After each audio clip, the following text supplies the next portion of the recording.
New York as well. New York, right, okay. Thank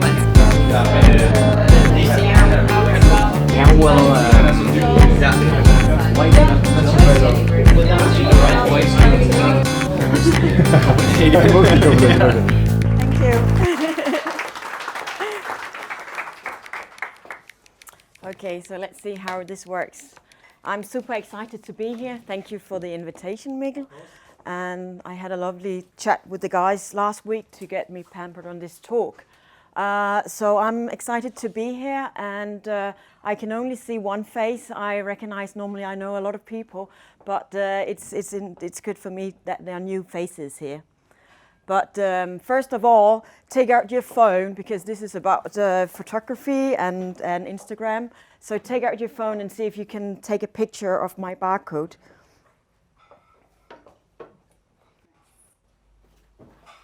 And actually, I should take a picture of you taking a picture. Did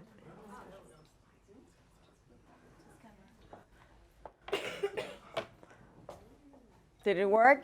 Yep. Cool. Okay. So who am I? So my name is Mette Willert, and I'm here to give you a short talk about how I stay creative as a creative professional. But shortly about me, I have a master's degree by training from Copenhagen Business School. Afterwards, I worked for the Danish Railway for 10 years, where I worked in the social media department the past 5 years as a content manager, where I created content for the brands, around the brand, of course, content we produced and for our social media platforms. What I also did there was I was the one who started out Instagram on the Danish Railway Instagram account, and that's where I sort of gained a lot of experience on how to work with Instagram from a business point of view. I saw how social media changed the way they speak, connected and interacted with our customers. Insights we could use when we created content, and that was of course extremely powerful, especially when you work with a company where everyone has an opinion about it. I love my work. It was my playground. Some of you, I know Pia, who is here, knows I'm a fan of taking the train, but at some point I saw I needed to get out of my comfort zone. So I decided last year to leave my 9-to-5 job and go freelance as a content strategist and visual storyteller. Today, I advise brands on their presence on Instagram. I produce content for brands. I run photo workshops, and I run workshops about Instagram. But moreover, I also, of course, produce content from my CPH account, where I now have 43,000 followers. So it all started 7 years ago when I downloaded Instagram. Instagram back then was totally different from today. In the very beginning, I was just taking random pictures and putting on like terrible filters. Like that was back then with Histomatic, and it was new with the Instagram filters, but they were similar, very dull. And some point afterwards, shortly after I downloaded the Instagram app, I was on an Insta walk at Nordhavn on a very cold January morning, together with 30 like-minded people. And at that time, we were walking around and we were taking photos with our smartphone. And I was just like, wow, this is amazing. Like 30 very different people coming together to take photos of these beautiful old buildings.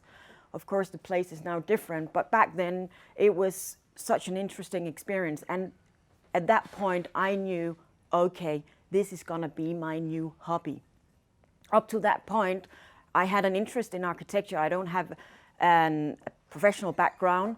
Moreover, I also took pictures, but it was random pictures. So now I could see that I could combine my passion for architecture and photography through the Instagram app. Since then, it's been a ride. I've been on numerous Insta walks, both in Denmark and abroad. And on this, I took this picture with me because it has a huge meaning for me, because it's taken in Japan. And while I was in Japan, Apple's media agency reached out for me and asked me to be part of a worldwide campaign where they wanted 77 Instagrammers to promote the phone through the pictures they have shared. So my pictures was part of this campaign running from Mumbai to San Francisco, and I saw my picture hanging in Paris at Gare du Nord. And when I looked up, I was just like, wow, this is my picture. I shot this with my mobile phone. And of course, I wanted to tell everyone around me that, okay, I took this picture, but well, I didn't. But it's just to see, like, this app has really changed my life. I tend to say there was a sort of a life before and after Instagram, just to emphasize the importance the app has had on my life. And today I use the app as my creative outlet. It's formed the way I am. I'm not a professional photographer. I am a social media photographer. In my point of view, there's a huge difference. Here, 7 years after, I still shoot all my pictures with my iPhone, and I edit the pictures on the phone. I know a lot of the people on Instagram now, they use proper cameras, but I'm sort of old school in that way. But we are here to talk about how I stay creative, and I have applied I have 3 sort of principles that I use because staying creative is so important. And it all started, my sort of wondering reflection about how do I actually stay creative started last year when I was out teaching like a big group of 16-year-old students in a youth school. And I was teaching them about how they could become better mobile photographers. At the very end, just before I was gonna leave, one of the young guys approached me and asked me this question: how do I stay passionate and creative about shooting pictures? Back then, I was sort of, I couldn't really give him a proper answer. I was sort of vague, so to speak. So it wasn't until I celebrated my first year anniversary running my own business, where I actually took time out and started to reflect about what had happened the past year, that I came to realize, okay, what are the things that has an impact on my creativity? Because the first year being a self-employed woman has been a totally like roller coaster. I faced ups and downs, and I loved the ride, but it's also, it's extremely rewarding. And okay, I'm wearing high heels today, but I felt like after the first year I've grown like 10 centimeters, despite the chart is still saying 153. So it's just to give you an idea, like when you come from a background where you work for a government company and then you go freelance, it's a huge step, and it was indeed for me. But what I came to realize during the reflection was that I neglected taking photos and sharing my photos on Instagram.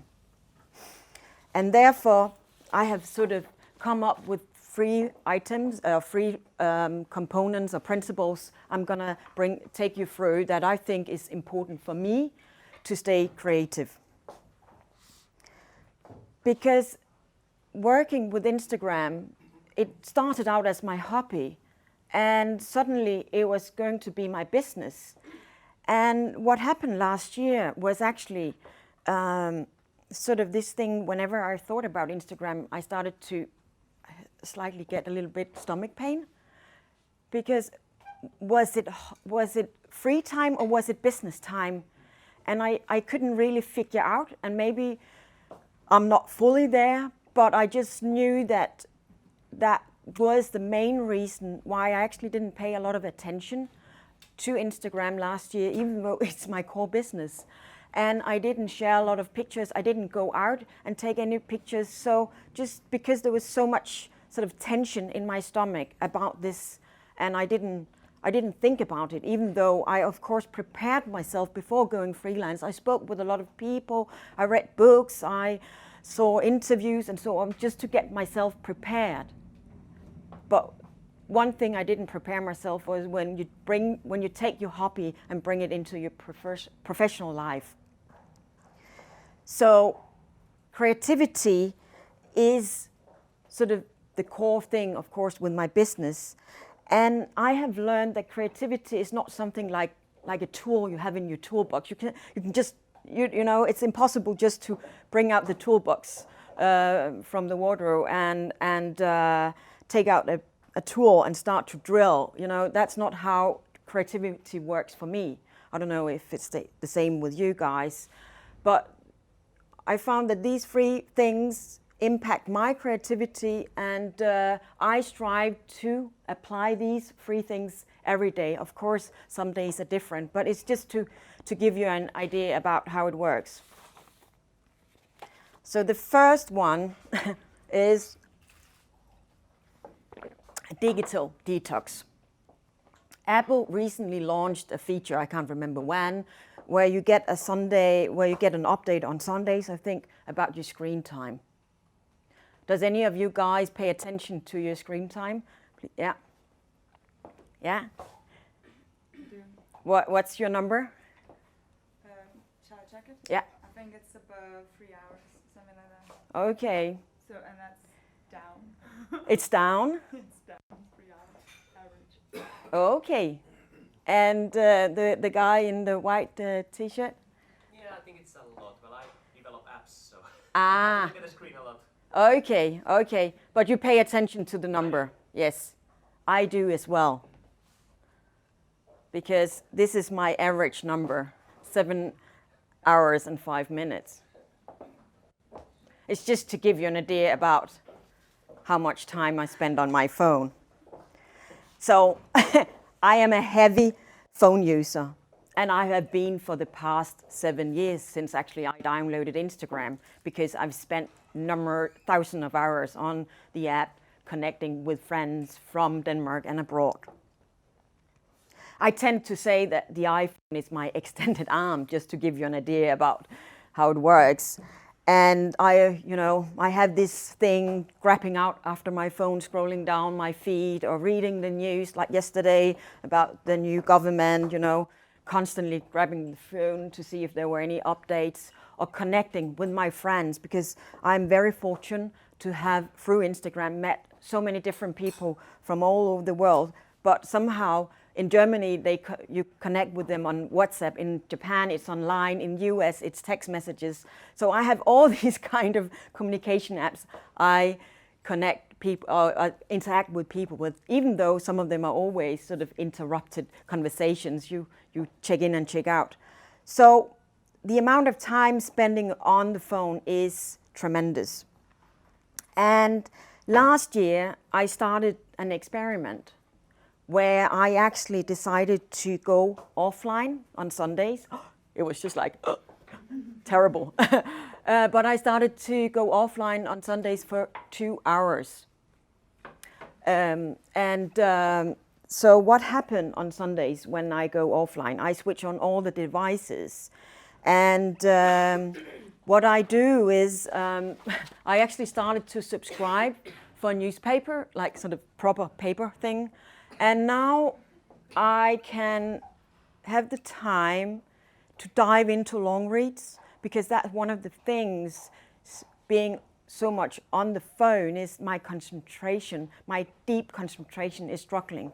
So when I'm offline, I have sort of an inner calm, so I can read the long articles, or I actually go out and explore the city and look at the architecture without my phone, because the intention is different. Or just, sit on a bench watching people passing by. So that's what I do. And what happens afterwards? Well, the interesting part is that after the 2 hours, I actually feel more energized, which is kind of strange, but maybe it's not, because I've just been there. And what also happens is that I actually also smile, because when I super excited, I actually have an alarm, so I know when the 2 hours are gone. So just 5 minutes before, I'm just like, oh, anything happened. And when I switch on my phone, you know, I tend to smile because nothing has happened the past 2 hours. So the benefit of taking these breaks have been very successful for me, and I would love to do that every day, but I am struggling. But it's just to give you an idea about some time to check out of social can prove very beneficial. Instead, what my daily hack is, and Simon, who is here somewhere, he also knew this hack is, I have a little, it's an app, or it's also online. It's called Pomodoro Tracker. I don't know if any of you guys know the thing. It's basically 25 minutes of concentration where you just dive into something and focus, and then after the 25 minutes you have a short break, and then you continue. Because the interruption when you constantly look at your phone is not very beneficial for your work. And it, of course, it keeps me focused and fresh for my work. So digital detox is one component, and the other one, which is having fun, and it's like being at a playground. I was born in the mid-70s, so I was a child in the 80s. I can see some of you are much younger than me. If you've seen Stranger Things on Netflix, this was my sort of childhood. I also had the torso connecting with my friend in the other building. But back then, we were always playing. We were playing inside, outside, playing with Lego, like Barbies or our mini cars. I was somehow back then very interested in cars, but that's another story. But then I grew older. I sort of stopped playing. I don't know if any of you guys maybe have, when you start to think about that, we stopped playing because we work and we do different things, hang out with friends or do sports or whatever. And it wasn't until I started on these Insta walks with my friends that I started this sort of childish play again. So whenever we go out, we bring props, like stupid props with balloons or umbrellas. Umbrellas, what a thing. I don't think it's a thing on Instagram anymore, and do silly jumps in front of cool buildings. But we were playing, and that was fun. And I came to realize that when I'm having fun, it boosts my creativity because I'm present. I don't think about work or something I'm going to do later in the afternoon or something that happens yesterday. I am there in the moment. And I think that is so important, that staying there, focused, being there is so super important for your creativity. And so when I did my reflection in February and looked back at last year, I was also, of course, looking back at what have I learned. And I also looked at all my pictures. I scrolled down on my phone, on my camera roll, and I hardly shared any pictures last year on Instagram because I've neglected sharing the photos because I wasn't motivated or felt creative. And I was sort of getting really, really unhappy. And I was just like, oh shit, I'm swearing. Am I losing my creativity edge? And then I came to realize that I forgot to play last year because I was so focused on my business and getting new clients and all the things, you know, when you're starting out, like I could imagine a lot of you guys here are running your own business. So I forgot to prioritize to have fun and go out with my friends because that's sort of my creative playground. So the thing when you start to judge your own creativity skills is not going to prove anything successful. So I decided, okay, I need to prioritize to go out and take these photos. Because when you are present, when you are playful and having fun, you are present. And it is so important when you create content that it's interesting and there's a feeling with the content you're producing, because we all want to produce visual content that sort of gets in under the skin of the consumers or the ones that are following you on social media. Otherwise, there's no need, in my point of view, to produce content. So the thing now is I've pushed myself to go out, but what more important is I have given myself some time, sort of not to push myself, but just to be there and maybe try some new things. I know I will get back, but staying creative is also a matter of practice. And when you haven't sort of prioritized and practiced for a long time, it's like the same as cooking. I haven't cooked for a long time, and now I started to cook again, and my food is terrible. It's the same with taking photos, or whatever you do, drawing. So I have to give myself time, and I'm a very impatient person, but so it's kind of a dogma for me, but I have to give myself patience, otherwise it's never gonna happen. And I know I'm gonna get there at some point. So for me, with this sort of principle is that I think is important is that you should remember to tap into your childish self and find new ways to discover things and try to make things more fun. And secondly, regardless of whether you're shooting pictures or whether you are drawing or doing tech or like Mick or whatever, get out of the office. Have client meetings outside, go for a walk, do something different, or plan your week ahead outside. Now it's beautiful weather instead of staying inside. Try to break up the ordinary. And then I think it will blossom at some point. But be childish. I think that is sort of the key thing. And lastly, I just need some Self-care. Exactly. Self-care, because as I said in the beginning, like for me, preparing myself to go freelance, got a lot of information, read meetings and so forth.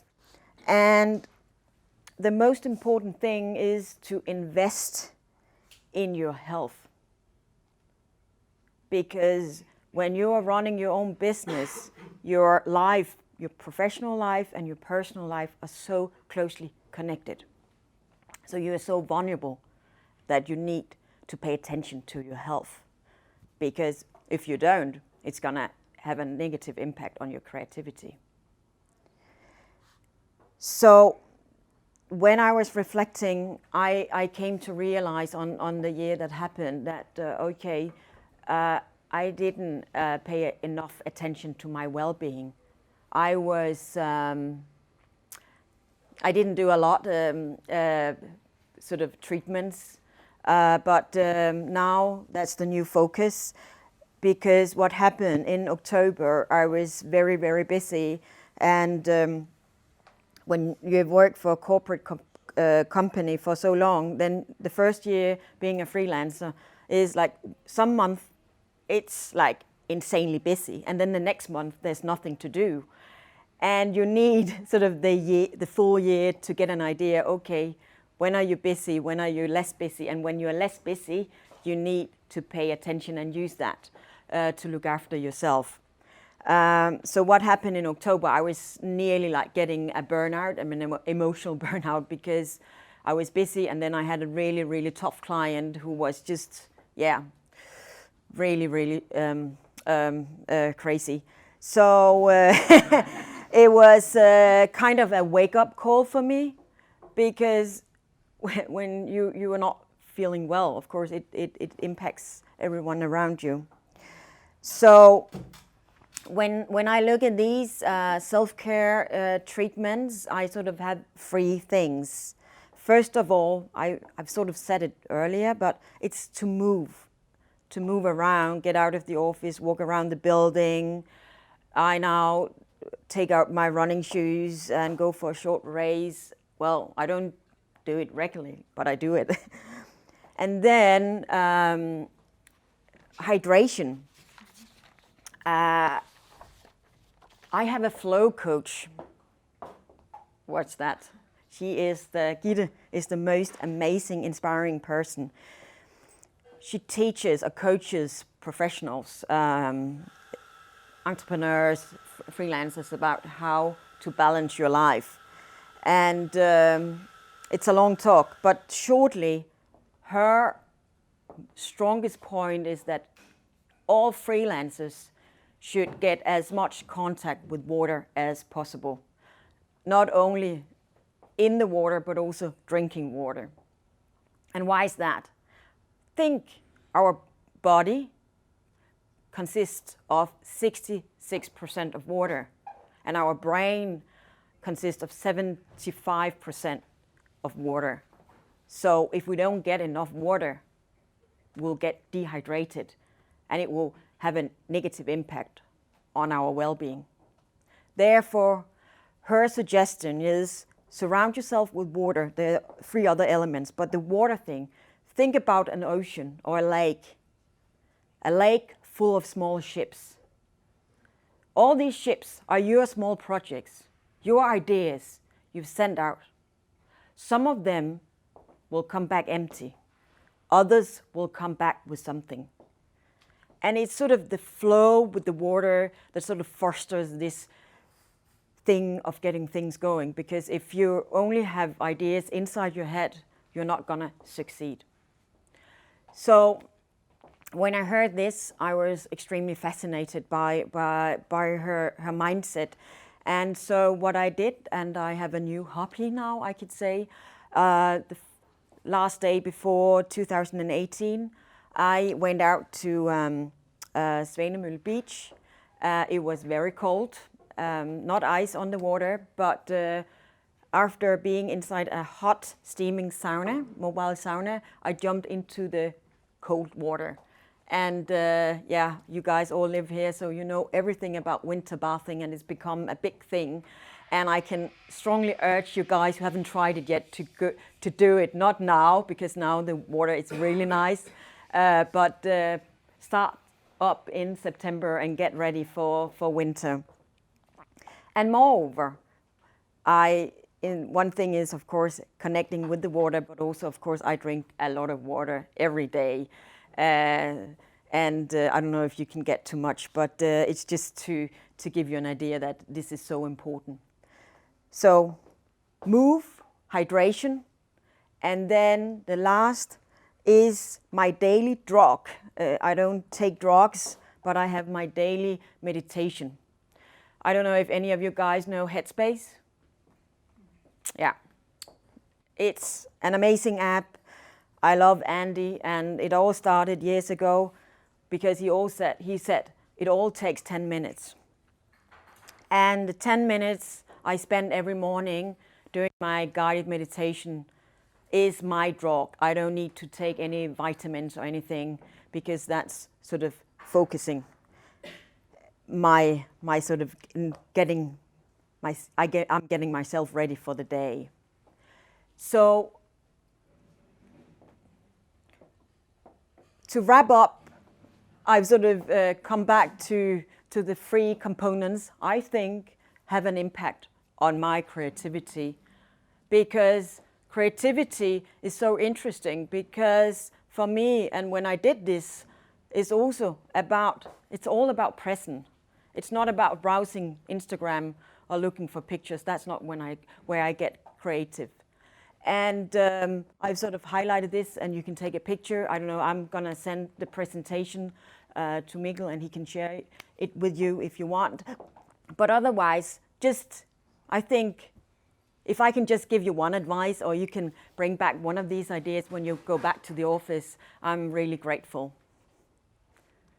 And lastly, before we wrap up, I found this really interesting quote by Albert Einstein: creativity, intelligence is intelligence having fun, and I couldn't agree more. Thanks for listening.